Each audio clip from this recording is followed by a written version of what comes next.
जननी जन्म सौख्यानां वर्धने कुल संपदां पदवी पूर्व पुण्यानां लिख्यते जन्म पत्रिका वेदात्मनाय विद्महे हिरण्य गर्भाय धीमहि तन्नो ब्रह्म प्रचोदयात् வேயிரு தோழி பங்கன் விடமுண்ட கண்டன் மிக நல்ல வீணை தடவி மாசரு திங்கள் கங்கை முடிமேல் அணிந்த என் உளமே புகுந்த அதனால் ஞாயிறு திங்கள் செவ்வாய் புதன் வியாழன் வெள்ளி சனி பாம்பு இரண்டு மடனே ஆசரு நல்ல நல்ல அவை நல்ல நல்ல அடியாரவர்க்கு மிகவே. எல்லாரும் நன்னா இருக்கணும், இன்பமே சொல்க, எல்லோரும் வாழ்க. உலகெங்கும் வாழக்கூடிய நெக்ஸ்ட்ஜென் நேயர்கள் அனைவருக்கும் வணக்கம். நான் மக்கள் ஜோதிடர் டாக்டர் ராஜ்குமார் சிவாச்சாரியார் பேசுகிறேன். எல்லாரும் எப்படி இருக்கீங்க? நலமா இருப்பீங்க. நம்ம இந்த வார ராசி பலன்கள் நம்ம பார்க்க போறோம். எந்தெந்த ராசிக்கு எப்படி எப்படி இருக்கு, இந்த வார ராசி பலன் யாருக்கு கெடு பலன், யாருக்கு சுப பலன், யாருக்கு எப்படி இருக்கு, கணவன் மனைவி பெண்களுக்கு எப்படி இருக்கு, திருமணம் ஆகாத பெண்களுக்கு எப்படி இருக்கு, யார்கிட்ட எச்சரிக்கையா இருக்கணும், யார்கிட்ட எப்படி இருக்கணும், எப்படி நடந்துக்கணும், பணம் வாங்குறதா வேண்டாமா, என்ன செய்யணும் செய்யக்கூடாது, முழுமையாக தெரிந்து கொள்ளுங்கள். உங்களை பத்தி நீங்க இந்த வாரம் முழுமையாக தெரிந்து கொள்வதற்கு இது ஒரு வாய்ப்பு. வார வாரம் ராசி பலன் பார்த்து தெரிஞ்சுக்கோங்க. அப்பதான் உங்களுக்கு மைண்ட் செட் பண்ணி வச்சுக்கோங்க. நமக்கு இந்த வாரம் இப்படிதான் இருக்கும், இந்த வாரம் நம்ம இப்படிதான் இருக்கும், இந்த வாரம் நம்ம இதெல்லாம் செய்ய போறோம் அப்படிங்கிறது பார்த்து. ஜாதகம் மட்டுமல்ல, நீங்க ஜாதகம் பார்த்துக்கலாம். ஒரு பெயர் ராசி, பிறந்த தேதி நேரம் தெரியலன்னு ஒரு பெயர் ராசி குறிப்பு பார்த்துக்கலாம், திருமண பொருத்தம் பார்த்துக்கலாம், ஒரு வாஸ்து பார்த்துக்கலாம், எண் கணிதம் பார்த்துக்கலாம், அதே போல் ஒரு ஜெமாலஜி பார்த்துக்கலாம், என்ன ராசி கற்கள் போட்டுக்கலாம். அதே போல் உங்களுக்கு தேவையான எந்திரங்கள், உங்களுக்கு தேவையான பூஜைகள், அது மட்டும் அல்லாது உங்களுக்கு பிரஷ்னம் பார்க்கறது, தற்கால பிரஷ்னம், இப்போ ஒரு கேள்வி ஒரு பதில், தற்கால பிரஷ்னம், தீபமங்கல பிரஷ்னம் பார்க்கறது, அதே போல் தாம்பூல பிரஷ்னம், அஷ்டமங்கல பிரஷ்னம், தேவ பிரஷ்னம், இது எல்லாமே நான் பார்க்குறேன். உங்களுக்கு என்ன வேணும், என்ன பார்க்கணும், கரெக்டாக நீங்கள் ஒரு அப்பாயின்மெண்ட் ஃபிக்ஸ் பண்ணி உடனே எனக்கு கால் பண்ணி பேசுங்க. சார், நான் ராஜ்குமார் குருக்கள் கிட்ட இமீடியட்டாக பேசணும் அப்படின்னு சொல்லி உடனே எனக்கு கால் பண்ணி பேசுங்க.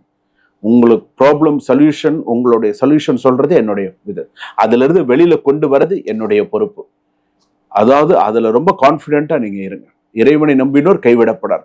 சுவாமியை அதுக்கு வழிகாட்டுதல் தான் நான் இறைவன் கிடையாது. உங்களுக்கு அந்த பாதையை காட்டுபவன், அவ்வளவுதான். சார், இந்த வழியில போங்க, இது உங்களுக்கு கரெக்டா இருக்கு. அதாவது சொல்லுவாங்களா, தெய்வானா மனுஷ ரூபானா, மனித ரூபத்துல அசரீரமா நீ தசை உனக்கு நல்லா வருதுன்னு சொல்றாங்க இல்லையா, அதுதான். அதனால நல்லா ஞாபகம் வச்சுக்கோங்க. ஒரு விஷயம், இன்னொரு விஷயமும் நான் இதுல பதிவு பண்ண விரும்புறேன். அதாவது உலகத்துல கடவுள் இல்லைன்னு சொல்றவனையும் நீங்க நம்பலாம், கடவுள் இருக்கான்னு சொல்றவனையும் நம்பலாம். ஆனா நான் தான் கடவுள் சொல்றவனை மட்டும் நம்பக்கூடாது. அதனாலதான் இறைவன் மிகப்பெரியவன். நல்லா ஒரு ஒரு துரும்பு நல்லா வழிகாட்டுறேன் உங்களுக்கெல்லாம். ஒரு பிரம்ம வித்தை கற்றவன் சொல்லுவாங்க, உங்களுக்கெல்லாம் வழிகாட்டுறது தான் என் வேலை. நீங்க நல்லா இருந்தா என் மனசுக்கு சந்தோஷம், அவ்வளவுதான். நீங்க சந்தோஷமா இருந்தா எனக்கு நல்லது, என்னுடைய ஆத்மா நல்லபடியா இந்த பூமியை விட்டு போகும். சரிங்களா? மிதுன ராசி நேயர்களே, இந்த வாரம் எப்படி இருக்கு? மிருகசீரிஷ நட்சத்திரம் மிதுன ராசி, திருவாதிரை நட்சத்திரம் மிதுன ராசி, புனர்பூச நட்சத்திரம் மிதுன ராசி. அடிக்கடி உங்க முடிவை நீங்க மாத்திண்டே இருந்தீங்க அப்படின்னு சொன்னா சீப்போன்னு ஆயிடும். இவன் சரிப்பட்டு வரமாட்டான், வேண்டாம் அப்படிங்கிற முடிவுக்கு வந்துருவாங்க. ஸோ கொஞ்சம் பார்த்து இந்த வாரம் மாத்தி பேசாதீங்க, கரெக்டா இது பண்ணிக்கோங்க. அலுவலகத்தில் உங்கள் வார்த்தை நேரடியாக தாக்கும் வாரம். நீங்கள் சொல்வது சரியாக இருந்தாலும் சொல்லும் விதம் எதிர்பார்ப்பை உருவாக்கலாம். எப்படி பேசுற, என்ன பண்ற, என்னென்னலாம் செய்ய போற அப்படிங்கறத ரொம்ப பார்ப்பாங்க. குறிப்பாக மேலதிகாரிகள் வாய்ஸ் ரைஸ் செய்யாதீர்கள். சத்தமா பேசுறது உங்க மேலதிகாரிகள் கிட்ட ஒண்ணு வாய்ஸ் ரைஸ் செய்யாதீர்கள், அவ்வளவுதான். இல்லை என்றால் திறமை இருந்தும் பேர் கெட்டு போயிடும். ஸோ அதனால எங்க குரலை உயர்த்தி பேசணுமோ அங்கதான் பேசணும், எங்க உயர்த்தக்கூடாதோ அங்க உயர்த்தக்கூடாது. சாந்தமா பேச கத்துக்கணும். அதே போல குடும்பத்துல வீட்டில் இரண்டு தரப்பினர் இருக்கிறபடி நீங்கள் சிக்கிக் கொள்ளலாம். இது கண்டிப்பா இந்த வாரத்தில் நடக்கும். ரெண்டு பேருக்கு நடுவுல நீங்க சிக்கிக்கிறதுக்கான வாய்ப்பு இருக்கு. எல்லோருக்கும் நல்லவர் என்று நிரூபிக்க முயற்சி செய்து மன அமைதியை இழக்காதீர்கள். குடும்ப ரகசியத்தை வெளியே சொல்லிவிட்டால் பின்னால் வருத்தப்படுவீர்கள். ஸோ இதெல்லாம் இருக்கு. தொழில் விஷயத்துல கூட லாபத்தை தரலாம். வாயால் சொன்ன வாக்குறுதியை மட்டும் நம்பி பணம் போடாதீர்கள்.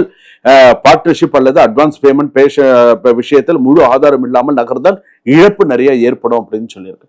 கணவன் மனைவி அப்படின்னு எடுத்துக்கும் போது ஒரு மெசேஜ் அல்லது ஒரு போன் கால் தவறாக புரிந்து கொள்ளப்படுகிறது, பெரிய பிரச்சனையாகலாம். துணை சோதிக்க நினைத்தால் உறவே சோதனைக்குள்ளாகும்.